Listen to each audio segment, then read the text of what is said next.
Today on the Broadway Shuffle, a Texas Tech sports podcast, we discuss what you need to know about the Colorado Buffaloes, what Texas Tech must do to win the game, and we officially reopen the Kool-Aid Factory. That and much more next on the Broadway Shuffle.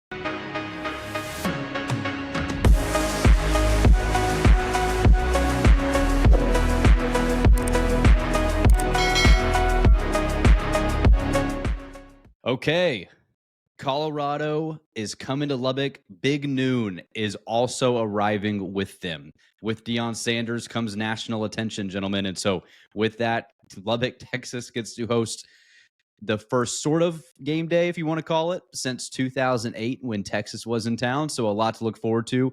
We've got a lot to get into tonight. We are recording this before the basketball game on Tuesday night because three of us are traveling west, and we are heading to Lubbock, Texas. Zyler already resides in Lubbock, so we're all heading to see Zyler.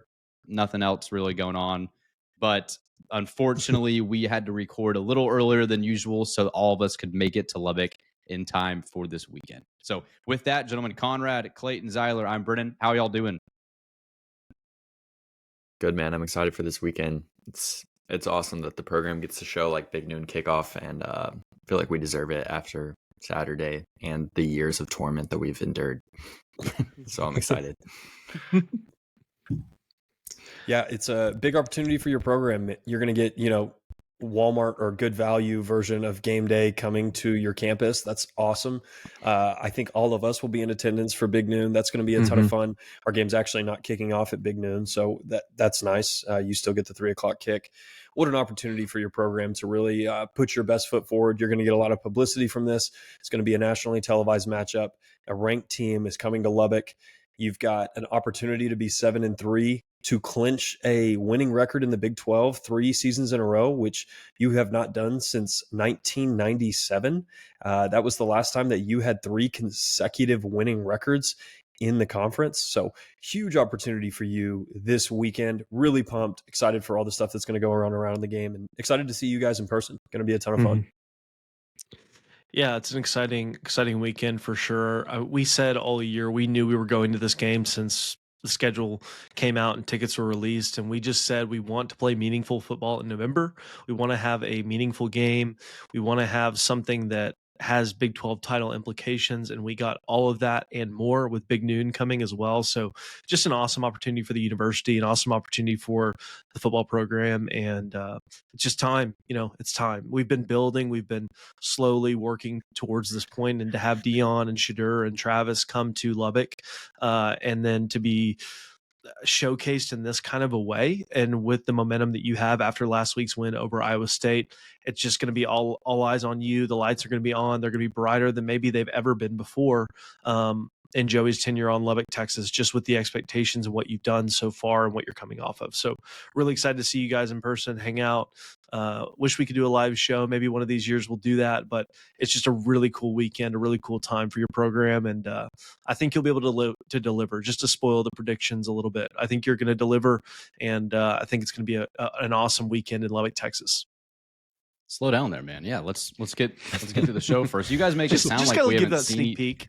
Yeah. You guys make it sound like we haven't seen each other since we graduated from Tech. Excited to see y'all in person, man. The COVID's going crazy out there. Can't leave the house. But no, looking forward to being with you guys. So, well, let's get right into it. Like you guys said, primetime in Lubbock with Deion becomes, you just naturally get the national media coming in, and so really exciting. This feels like a game in my mind where this would kind of be a statement win for Joey, in the sense of you get the road win against Iowa State, then you get a home win, national media, 7-3 in the conference. Z, to your point, first time plus 500 in the Big 12, 3 straight years. Crazy stats. Not even think that Leach did that when people are now comparing Joey to that era. So you got to go even further back than that.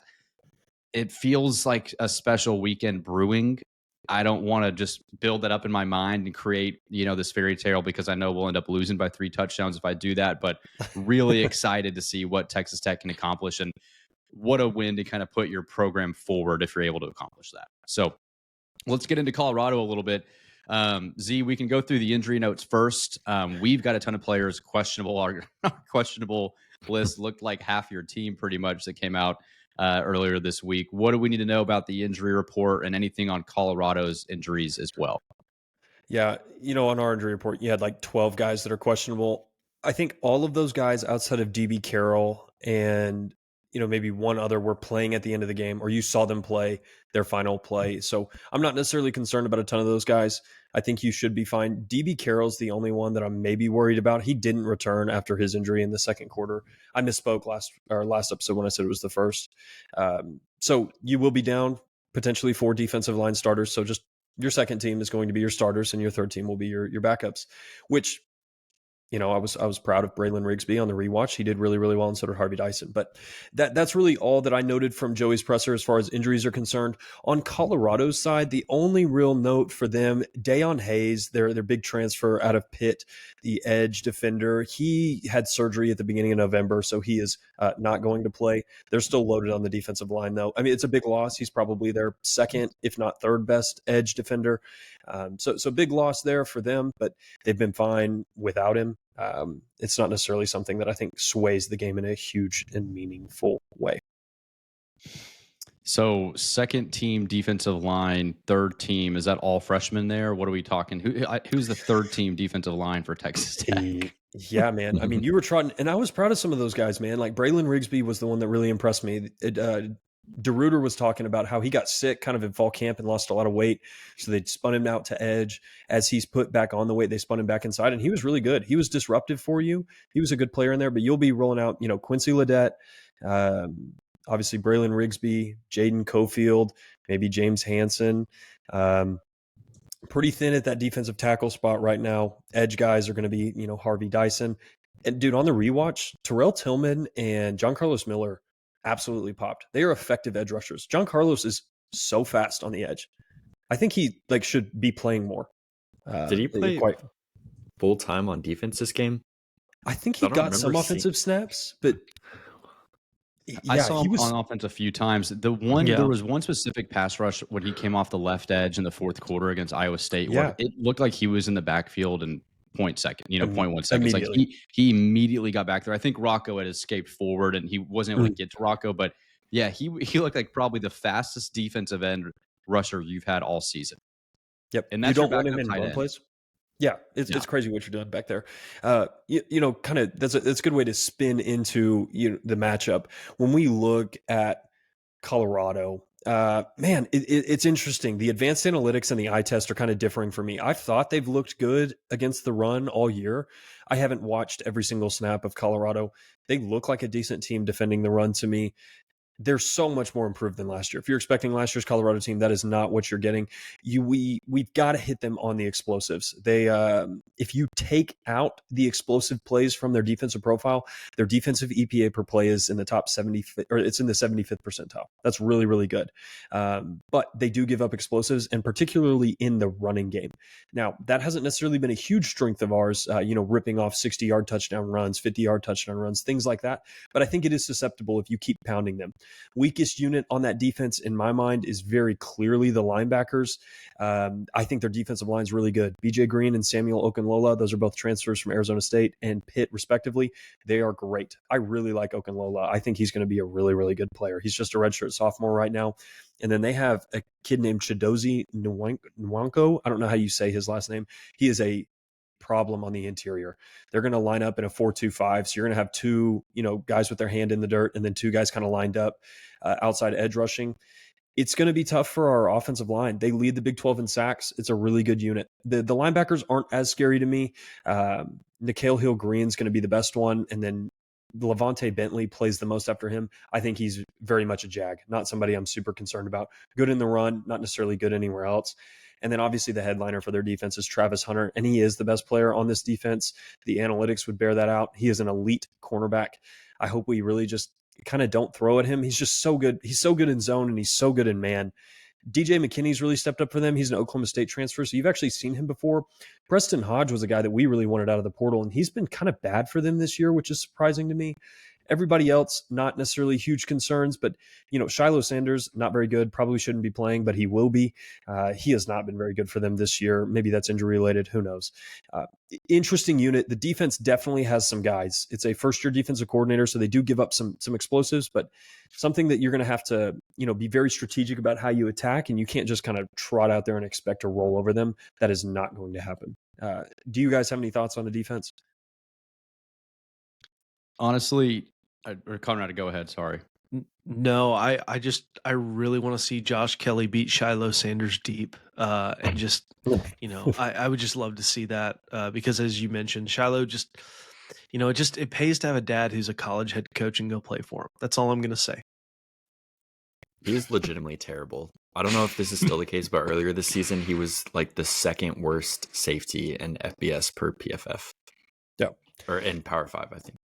Yep. It's not been good. It is though, man. Their pass defense has been pretty good, and a lot of that is built on their rushing or their kind of their pressure packages. Those edge guys, BJ Green and Okunlala, they are legit dudes. Your tackles have got their work cut out for them, and then those interior defensive linemen, they can beat up on guys if it's a long drop back. So Barrett's going to have to be good in the pocket. Our line's going to have to hold up. I think your biggest thing is, can you rush consistently on first down? Can you get those when it's 2nd and 4? Can we hand it off to Taj and rip off 6 yards and get a new set of downs? That's the thing where I think this game is going to be won. I say that almost every week, but when we're good on first down, when we get to 2nd and 5, when we get to 2nd and 4, we're a really good offense. It's when we get stuffed and it's 2nd and 11, it's 2nd and 9 that we really have trouble. I mean, that's not groundbreaking news. Every offense has that problem. We just don't necessarily, and I think particularly in this game, I don't know that we have the scheme to attack them consistently and often deep down the field. They just have guys that can defend, and your receiver unit's a little banged up. Yeah, I was going to say, honestly, for me, it feels like a fairly good matchup for you in terms of with Taj Brooks, if you can manage the run. I do think if you can control clock in this game, and actually be smart about that. I know we like to run a lot of plays and run fast. Sometimes it kills me how quick we snap the football when you could maintain a 5. I think as you said at one episode, like you'd love to see like a 9-minute, 15-play drive, and that just feels impossible, even if we run the ball a lot because of how fast we go sometimes. So I'd be curious to see if the game plan here in that run game is kind of like, let's slow it down. Let's really get some good reads here. Let's maybe get Jacoby Williams, assuming he plays. I saw he was on the list, but involved in kind of the outside zone scheme and see where we can attack them in spurts. But we'll see what happens. Anything on the offensive side you'd like to talk about? Yeah, I mean, I think everybody's a little bit more familiar with Colorado's offense. That's kind of what they're known for. And Shedeur's really good. I'm not going to come on here and say that he's not. He's a very good quarterback. It's a really, really good unit. They pass the ball really well. This will, I think, and for my money, be the best receiver group you've faced all year. DeRuiter even said that in his press conference. He said, hands down, this is the best unit you've faced all year.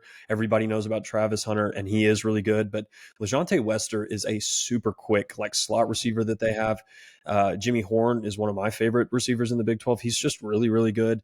And then Will Shepherd is a good receiver for them as well. They're not going to attack with the tight end. They don't really need to. They've got these 4 receivers that are just excellent. We have got to be able to rush the passer consistently.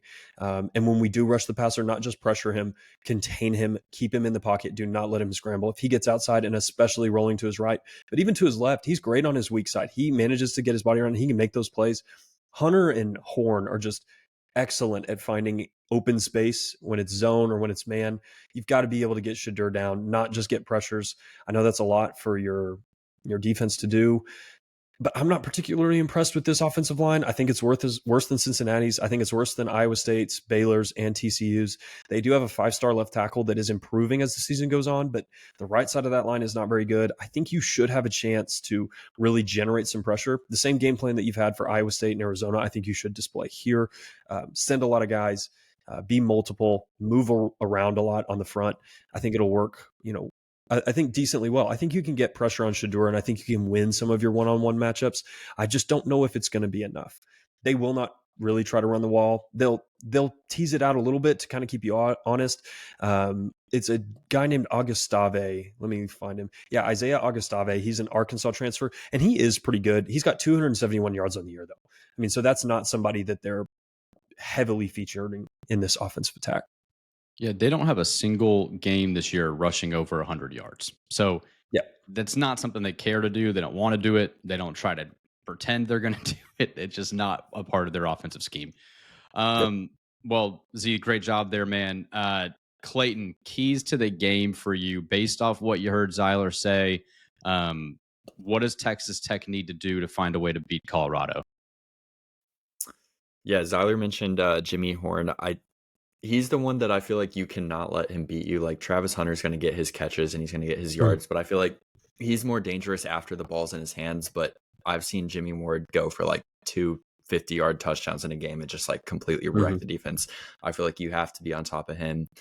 I also think we have to get off to a fast start. I've seen this exact movie play out so many times where like the hype for the game is so huge and like everyone's anticipating it's a huge game, and then you're down 14-0 in the first like 8 minutes of the game. You cannot do that. You got to get the crowd behind you, and you need to be able to lean on the run. So that's obviously tougher to do if you're down by 2 scores. And yeah, y'all mentioned the rushing offense on their side. It would be nice if, you could say like dare them to run, but they're just not going to do that. So you're going to have to hold up in pass protection and prevent those long touchdowns, kind of like I mentioned a second ago. Yeah, Conrad, what would you like to see? Yeah, it's hard because if you get into a shootout with Colorado, I don't feel good about your odds based on their offensive firepower. I think you have a good offense, but with Shedeur, Travis, the other receivers that we've mentioned, they do scare me because your defense could come out and play the way that it did last week. At Iowa State, it could come out and play the same way it did against Arizona. We just don't really know. I hope it's not going to look like the last time we played at Jones AT&T, but you never know. So I'd like to see a lot of pressure on Shedeur early. I trust DeRuyter to pick the right packages to get that pressure on Shedeur so that he's not able to get comfortable. Because if you can rattle him, I think you can control the game from an offensive perspective with the run. I do think you are going to be able to run the ball on these guys. And I think if you can control them and muffle Shedeur a little bit, it's gonna be a game that's gonna be close. I don't think you're gonna blow them out. I don't think they're gonna blow you out. But if you just stay disciplined and make sure, I'm sure you're probably going to play a lot of zone. I don't know that I trust a lot of our guys against them in man, to be completely honest with you, because they're just more talented, to be quite frank. And so from an athletic skill point, and so if you can just make sure to get pressure on Shedeur like you did last week and just play hard on defense, I think you're going to have a really good shot to win this game, especially being how crazy it's going to be at home. But if you get down, this crowd's going to be out of it real quick. And if that happens, then it's going to be a really difficult fight to get back up. Yeah, Z, you've been at most of the games this year. Have you felt that in the Jones, and just kind of like energy leaves building quickly if Tech starts to struggle? Yeah, I mean, Cincinnati, they were able to get back into it because your team got back into it. You went down 14-3 and then immediately, went down, scored, got a stop, scored again, like things like that. But yeah, the crowd got zapped at the Baylor game. By the end of the third quarter, it was pretty much over and the crowd was pretty much out of it. Your defense this week has to be opportunistic. I think, like we've asked them to do all year. You don't have to get 3 and outs. Can you get stops in the red zone? Once they get past the 40, can you hold them to field goals? That's what I'm going to be hoping to see out of our unit. And then can you force some kind of turnovers, whether those are interceptions, whether those are sacks, put them behind the sticks. I think you've got to get turnover. Like, they're going to be so comfortable in 3rd and 15. Like, okay, perfect. Shedeur gets to bomb it down the field. Like, he likes doing that. Yeah. I think another thing that I really want to see, and it's something that I noticed on rewatch, Iowa State should have taken advantage of Ben Roberts lining up on outside receivers way more often. He just does not have the foot speed to keep up with those guys. I want to make sure that we somehow try to avoid that. I know Bryce Ramirez being out hurts us a little bit in that regard. I don't know if it's Dingle because he is kind of a liability in certain areas, but we do struggle when Roberts has to get manned up on quick receivers. That is a disaster for your offense. I hope they don't notice that in watching the Iowa State game, but I like Ben Roberts. He's great in the run. He's just a liability right now in pass protection, or I guess not pass protection, but passing defense. So hopefully we can find a way to remedy that. I don't know if that's a bug or a feature, but it's just something to kind of monitor going forward. Yeah, Ben Roberts has had a really interesting year because I don't know if it was just last year coming in as a true freshman and us expecting him to just take a leap to be one of the best linebackers in the country, but he hasn't necessarily produced to the level that you think he probably would have. And Jacob Rodriguez has mainly been that glue guy for you. So uh, hopeful, hopeful that Ben can have a great game. But it will be interesting because you need him on the field, but what Mhm. he is great at, Colorado doesn't do. So it Yep. is going to be interesting to kind of see Mhm. how Tech manages him. And you don't really have a ton of options behind him. It's not like you can replace Ben. Like you mentioned, Dingle, Mhm. he's probably more of the spy that will attack Shedeur Sanders, not, go Yeah. guard the running back that goes, when they go 5 out. So it's going to be Yeah. really interesting. It makes me nervous. I think we all talked about this after the Baylor game. We're like, I am so nervous for Colorado now. I think the Iowa State win and how the defense played last week might skew our expectations a little bit back to, no, we're going to Absolutely. be all right. But I Yeah. still think there's a lot of reason for worry here for your defense. Yeah, you forget that you have not outgained a team in Big 12 play yet. Every single game, the opponent has had more yards Mhm. than you, and you found ways to win. That's opportunistic. That doesn't happen Mhm. every single week. So, gonna have Yeah. to continue to improve there.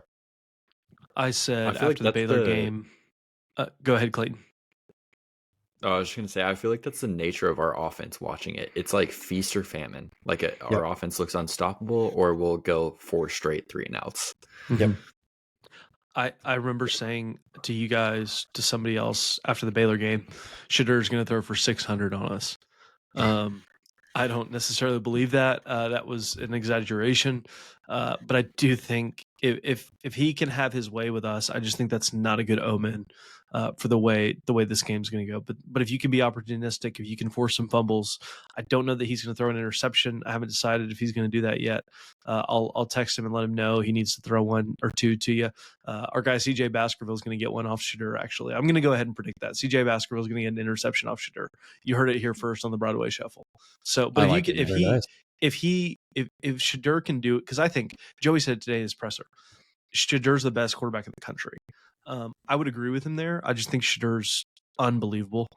We know that the best quarterback in the country is not Carson Beck, per last episode, and Clayton's diligent examination of his season. So Shedeur coming into Lubbock, I just think that's going to be a big deal for you to see what you can do against a guy like that. And I'm interested to see how you stand up to this challenge, because I would not be surprised if you come out and absolutely, stuff what they're trying to do, just send too much pressure for them to block because their offensive line is not great. So we'll see what happens there. But if you can get pressure on Shedeur, I feel pretty good about what your defense can do. But if you can't get pressure and he's just sitting back there on 3rd and 15 throwing 50-yard bombs like we do on College Football 25, it's probably going to be a long afternoon for us. Yeah, well, and to be fair, we went into the Arizona game saying this is probably the best quarterback, though maybe the most overrated that you faced up to this point, and the best receiver that you might face all year, minus Travis Hunter.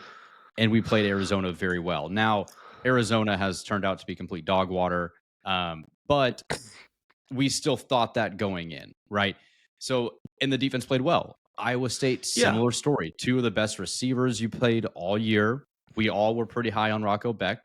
Defense went in, played well. And so maybe it's when the competition's higher, and then, we thought Sawyer Robertson, like, whatever.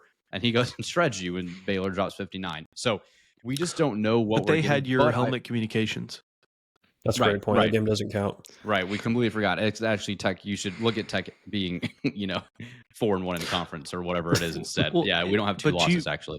Brennan, one thing that all of you, and I'm just shocked that y'all have failed to mention this so far, is the fact that we're going to have gladiator power on our side on Saturday afternoon. We're going to have Patrick What? Mahomes clothing Oh, us in these average to above average throwback or not throwback, but alternate uniforms. They're galvanized. I just think that Conrad. has to They're take galvanized. the galvanized, whatever you want to call them, the galvanized uniforms. I mean, that has to add a point or two in your favor, right? I mean, you're going to be clothed with Patrick Mahomes. I mean, he's going to be watching. I mean, he may come out and play for you on the field. You never know what can happen. So, you guys, I can't believe y'all didn't mention that, but I think that's going to play a large factor in the outcome of this game. Those jerseys will look cool if we win. They are going to look very stupid if we were getting our butts kicked. Yeah, gladiator power. I wasn't expecting that to come out of anyone's mouth today. What if we started the chant? Well, instead of Raider power, it's gladiator power. What if we did that? You're it's arguably being three the most, syllables. You're arguably being the most cringy human being. Hey, I'm right just now. throwing out Conrad, ideas. I want you to guys. try to start it. Yeah. Would you do go gladiator? It's 4 syllables, right? Do y'all think Yeah, our fans could do that? Gladiator. Yeah, 4 syllables. No, At 3 definitely p.m. not. Do you think our fans could do that? I don't Yeah. think so either. It's just it'd be cool, get I a can barely do Raider power at 3 o'clock That's after a full day of tailgating. It's true. Okay, It's just well, an idea, guys. I'm not saying we just should. an idea. Just, Hey, man, just an and idea. Yeah, keep them rolling, Conrad. All ideas are fun. welcome It's on the fun. Broadway Shuffle. In fact, if you like and subscribe to the channel and comment below, we would love to hear anyone's ideas. Conrad's are welcome. We'll respond to you as well too. So find us on YouTube and make sure you like and subscribe on the video as well too. But what I was going to say specifically is one thing about, we haven't really touched on the offense too much on what Tech needs to do. We've talked about running the ball. The Iowa State game, the Barron interception at the end of the second quarter still is kind of replaying in my mind. Like, those are things you cannot Of course do it is. on Saturday. You cannot turn the ball over. Yeah. Right. You cannot turn the ball over, and you especially cannot turn the ball over on your own side of the field. And if those things happen, if you're giving Colorado a short field to work with and you just keep giving them opportunities, they will capitalize. This team has too good of skill players to not. And you have to, you're not going to score in every possession. I'm not saying that, though. Against Cincinnati, you pretty much were able to do that fairly well. I think, what was it, like 5 straight possessions you did score. But against Colorado, you don't expect that to happen, but at least force them to have to go a long way. And then also do not give up a big play. Those are my 2 like big keys. If you force them to have to drive and you don't turn the ball over, you will be in this game in the fourth quarter. And I think that's all you can ask at this point in the season for this team. So we'll see. I hope Jacob Rodriguez plays really well. I'd love to see what kind of game plan and scheme DeRuyter is able to come up with here. I'd like to see Dingle. I think a similar game plan to Arizona might be effective here. So we'll see what happens, but I'm looking forward to the challenge for sure. I hope we use our tight ends a little bit more. I don't think their linebackers are particularly good. Now, I need to just fact check myself real quick before I say that. But just on the on the coverage route, like some of these guys have atrocious coverage ratings. And if we can get some of those guys one-on-one, I don't know if that's Tharp, Conyers, or Miller. Like I don't see any of those guys as super excellent route runners, but I think you may try to utilize your tight ends a little bit more here, especially if they've got, McKinney and Hunter on Kelly and Douglas. They're going to be manned up pretty frequently on defense. And if that's the case, like I would love to see us hit tight ends on 8-yard out routes, 8-yard in, like Diggs. I think you can get them a little bit there. We'll see whether that happens. Defenses do different things. Kitley, I don't know if y'all listened to the presser today, but he talked about Iowa State and what they changed schematically going into the Tech game. And he's like, yeah, from the first drive, we saw that they were running their 3 down linemen completely differently than they had all year. Like they completely changed the way that they did it after the first couple drives, and it threw us off for sure.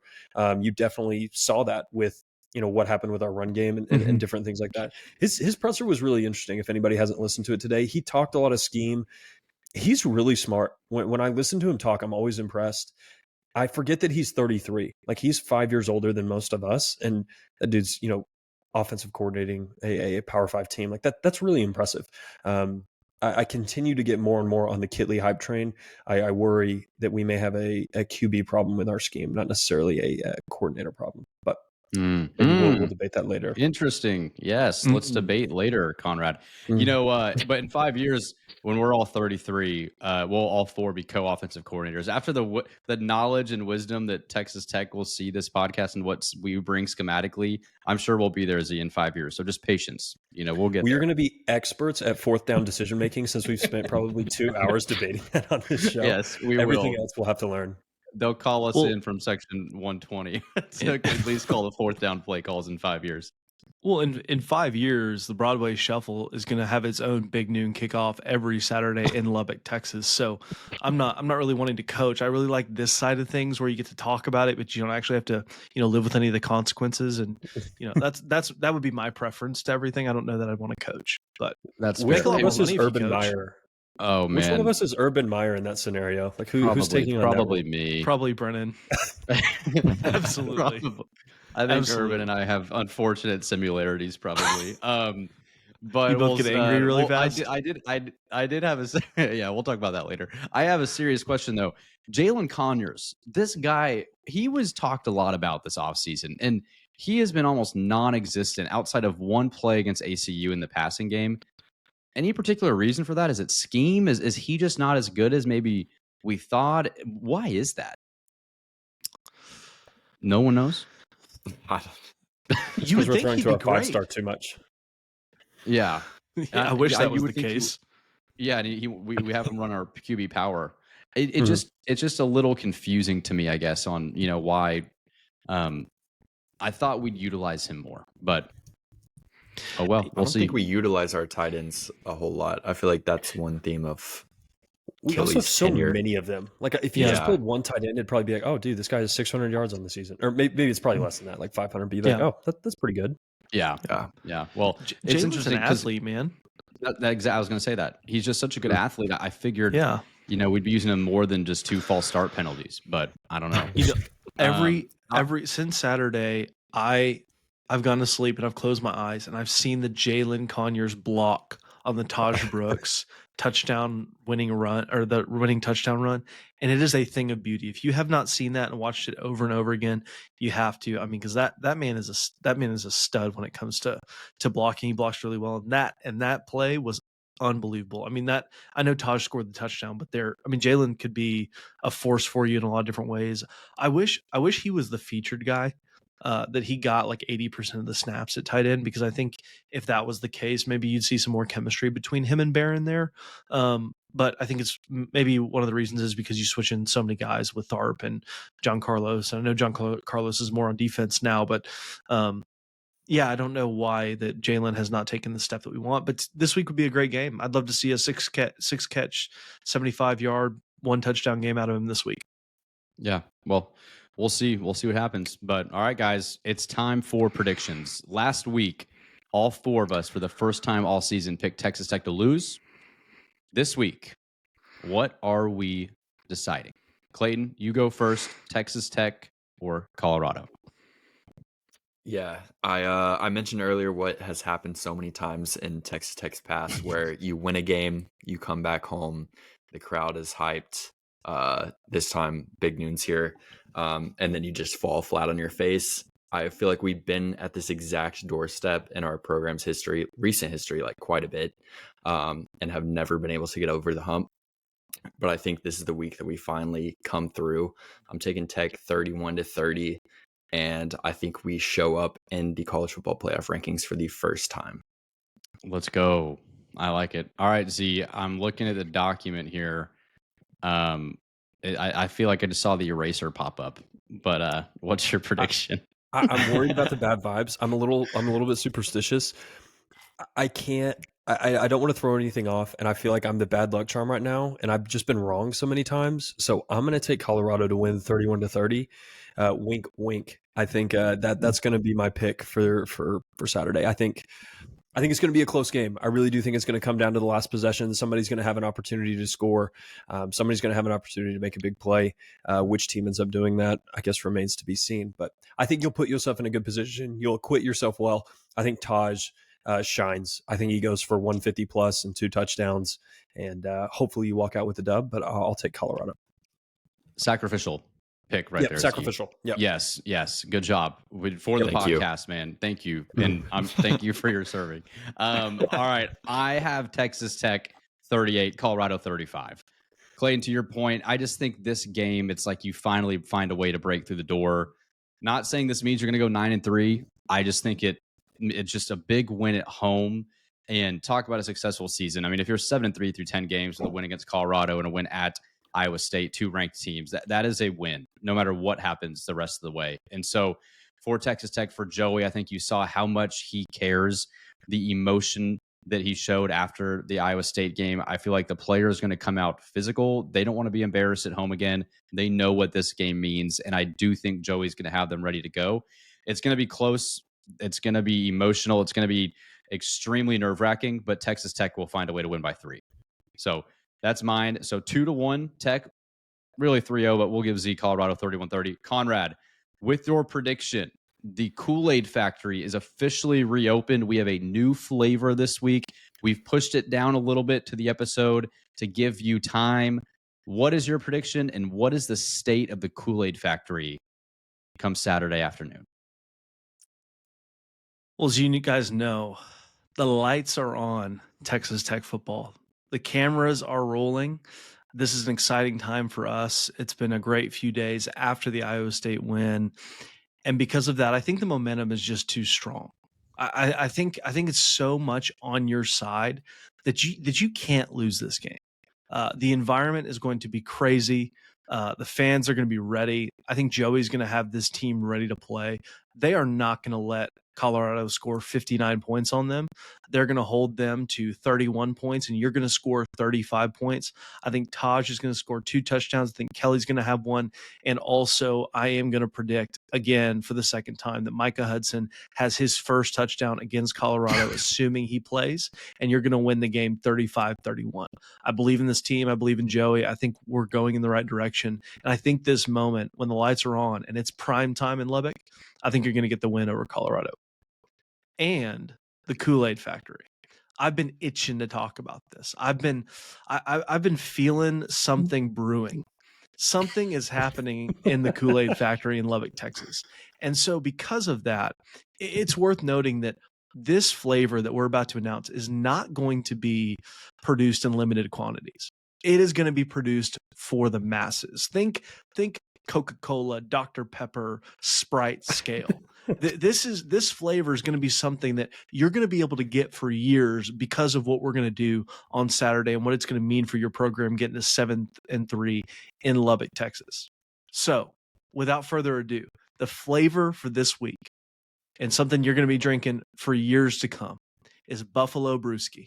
It's something that you've been wanting, that you've been asking for. It's something that it's been in the R&D phase for a while, but it is finally here. Ryan Hawkins, Dylan Burrow, they're already out in Lubbock, Texas, making sure that the people get what they need. They've already sold a couple cases by now, but now that it's public, just send in your orders. We'll get it to you because we're going to win on Saturday, 35-31 in Lubbock. And it's going to be a great day on Saturday with big noon there and everything. I believe in this team. I think we're going to do big things. And the Kool-Aid Factory is, let's just say, higher than it's ever been before. It's going to be a good day at the Kool-Aid Factory as well.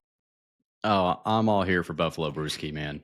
Yeah, I've like I said, I've been chugging Cyclone Cola since Saturday. I put a lot of stock in a Cyclone Cola. So Buffalo Brewski and Cyclone Cola coming to Lubbock with me, man. Clayton, you taking a bunch of Buffalo Brews up to Lubbock with you this weekend?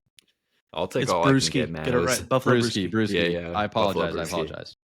Yeah, go ahead and ship me a pallet. I'll bring it out to Lubbock. I'll be passing it out.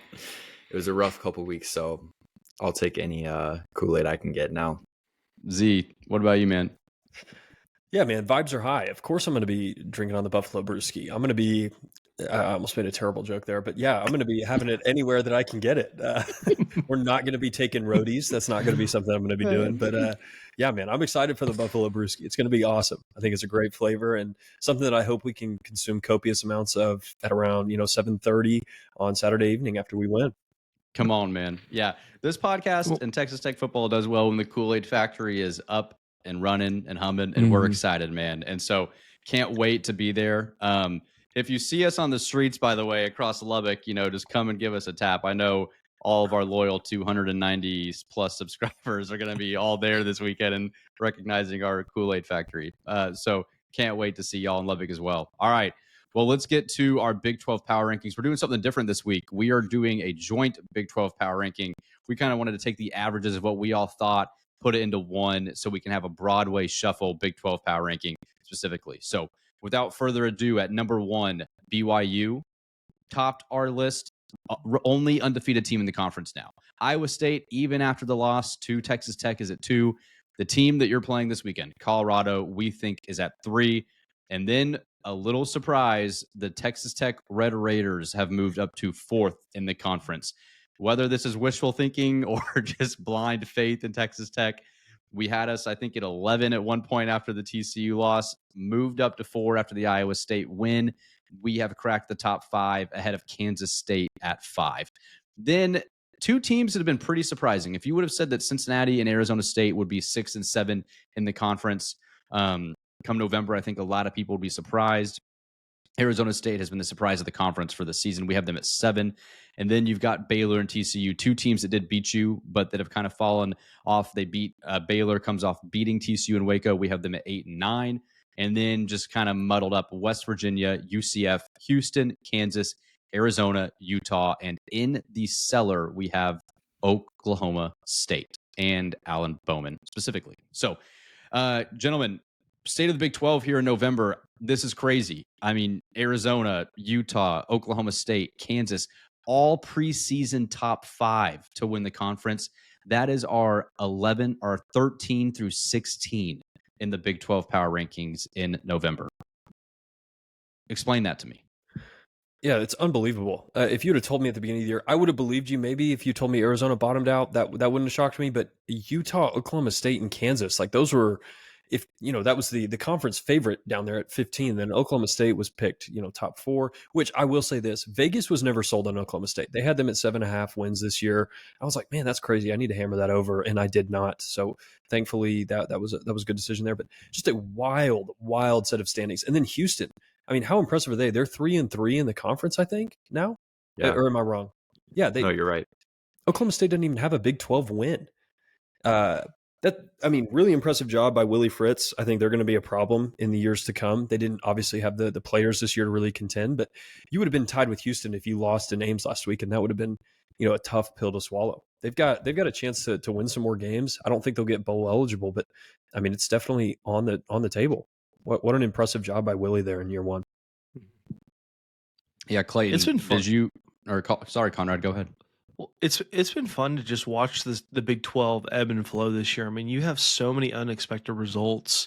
You have so much. Your teams are closer together now than maybe ever before, which I think could be a really good thing for the entertainment value of this conference going forward. And so seeing the teams pick other people off, and to see Kansas State lose the way they did last weekend, and it's just an interesting conference as a whole, and I'm really excited to see, because I bet you BYU loses before the end of the year, just because you never know what you're going to get in this conference, which I think adds to the entertainment value of it, and bodes well for you if you can build a contender and keep your players healthy, that you could potentially run through this conference if you get just a talent level that's ahead of everybody else, and keep yourselves healthy. Obviously, I think that's what Utah probably would have done if they had a reasonable quarterback. And so looking at the conference, I think it's been really fun to see, but I'm interested to see what the future looks like if you do get a team that just gets a talent level that's above everybody else, kind of like Texas and OU had before they left. And how great is OU looking in the SEC, by the way? Yeah. Yeah, what a transition for them. I will say this. I love that the Big 12 plays 9 conference games. When you look at the other conferences, like the ACC title race is pretty much already decided. Clemson has an outside shot, but it's a 3-team race right now. Nobody else is really contending. In the Big 12, you have 8 teams that still have a viable path. And I guess there's other teams that could still theoretically make it, but there's still, there's 8 teams with only 2 losses.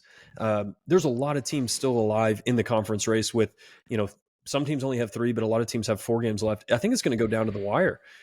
Arizona State still has a path. Cincinnati still has a path. West Virginia has a path. You have a path. Kansas State, Colorado, Iowa State, like all of those teams have chances to make the Big 12 title game. That's really freaking fun. The Big Ten's pretty much already decided it's a 3-team race. The SEC, I guess, is a little more exciting, but they only play 8 games. And so you feel like it doesn't really get decided as fairly. I love that the Big 12 still plays 9 games, and I think that's something that we should continue doing moving forward.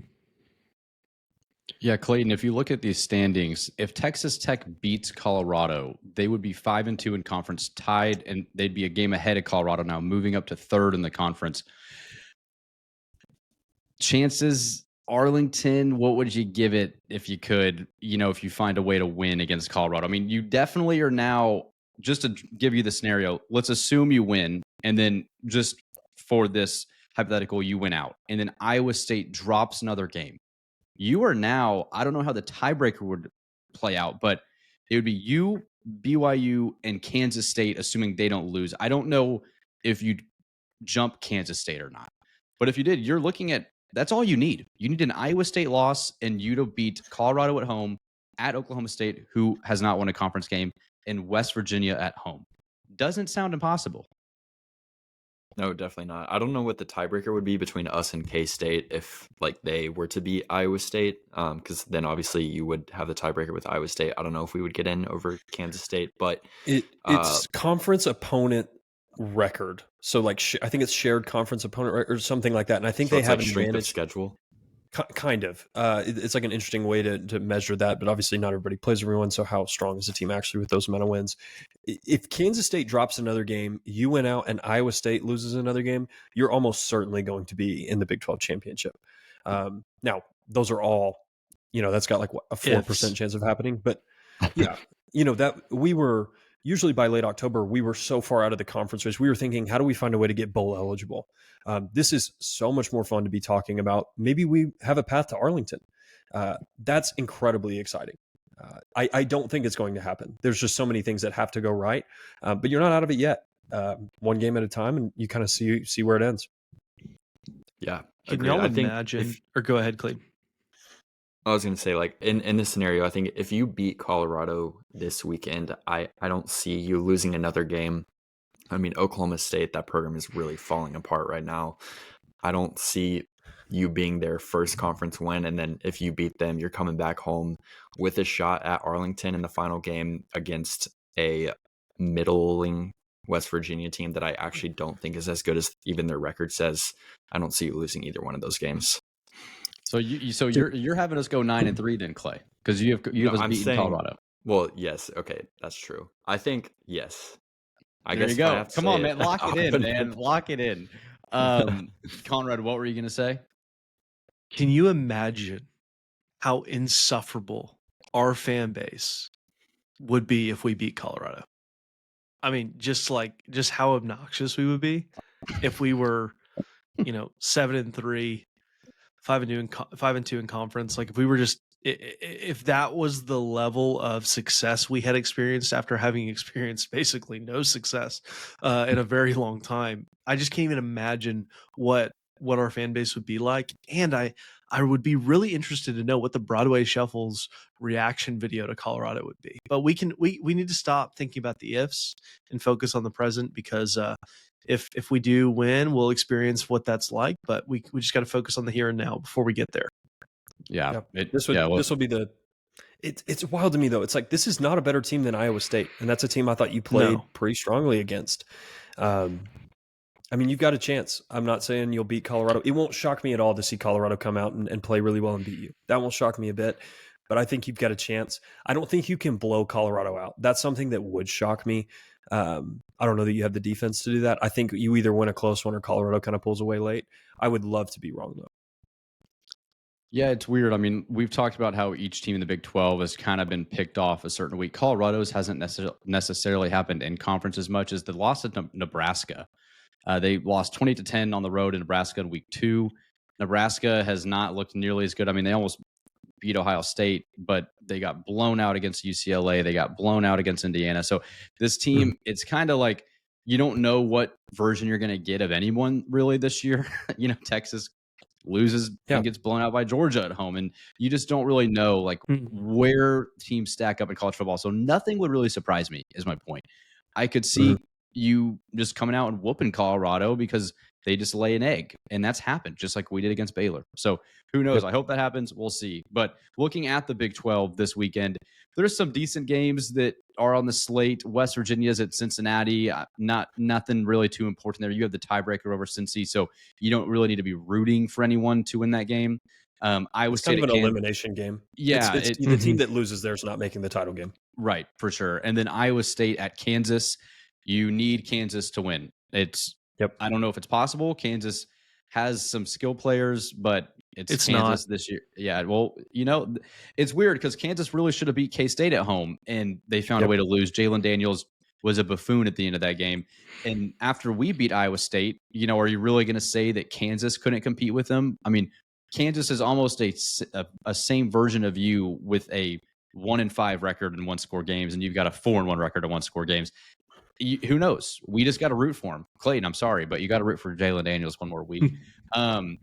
UCF at Arizona State. Arizona State, sneaky good. This team is there. Yep. Scadaboo might be first team all conference running back. You do need UCF to probably beat them just in case, but you do have the tiebreaker over Arizona State. So not too concerning. And then BYU at Utah.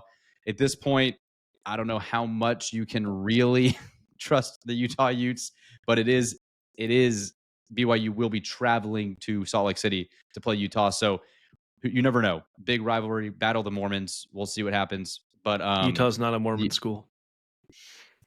There's a lot of Mormons in Salt Lake City still. It's called the Holy War. That's what they call the rivalry. There you go. Exactly. The Holy War. Yeah. So we'll see what happens. So some interesting games. Nothing that is necessarily an elimination game for you. Really, the biggest game when you're looking at the future slate, Iowa State and Kansas State do play each other. That game will have huge implications depending on what you're able to do the next couple weeks. So we'll see. Well, all right, guys. We like to close each show with a tech trivia question.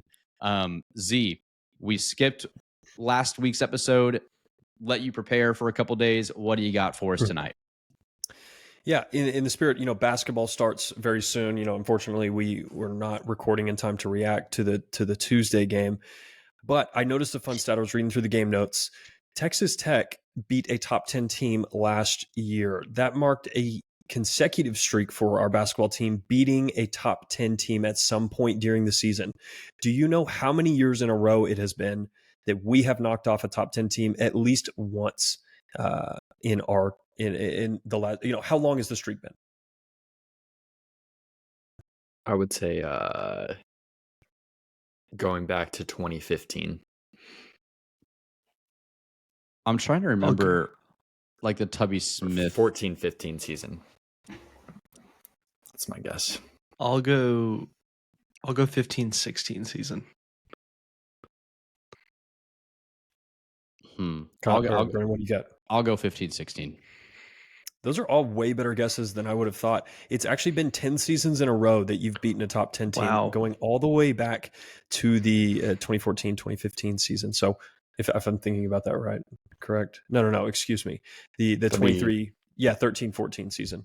10 years in a row that you've knocked off a top 10 team, which is crazy. I didn't even think it was close to that long. I knew, Tubby and Beard were knocking off top teams like pretty consistently, but I didn't think we did it in 13-14, and especially not in 14-15. But shout out to the basketball team. Don't be a top 10 team if you play Tech. It's not going to end well for you. Dude, it's always been weird. A top 10 team. Yeah, we could be at some point in the season. Yeah, I remember Alan Voskuhl just cooking like K-State at home one year when they had Michael Beasley, and it was like we were awful and we beat K-State. It's always been interesting with teams going into the USA. Like no matter who the coach is, I think that was Pat Knight that was probably the coach then. So you just never know. It's a hard place to play. I mean, I'm not totally shocked that we've been able to sustain that level of success against top 10 teams that come into Lubbock. It's just not fun to come to Lubbock and play basketball. Yeah, per KenPom, kind of the college basketball Bible, your home court advantage is rated number 1 almost every single season. It's worth almost 5 points, which is double what most home courts are worth. It's a combination of altitude and, the threat of violence, I think. People forget that Lubbock is like a lot higher than, a lot of those, cities. It's just higher altitude than most people would realize. One of the best home courts in the country. Yeah, and we're looking forward to it this year. We get what is it? Bethune-Cookman. Yep. Bethune-Cookman. I said it right. We get them. Well, if you're listening to this on Thursday, you'll know the score of the game. But we've already won the game by this point. We've already won the game. Yeah. So we look forward to seeing y'all next week. Wreck 'em Tech, and let's go beat Colorado. And make sure you like and subscribe to this video below. And we will see you guys on Monday. Wreck 'em. Thanks, Wreck 'em. Wreck 'em.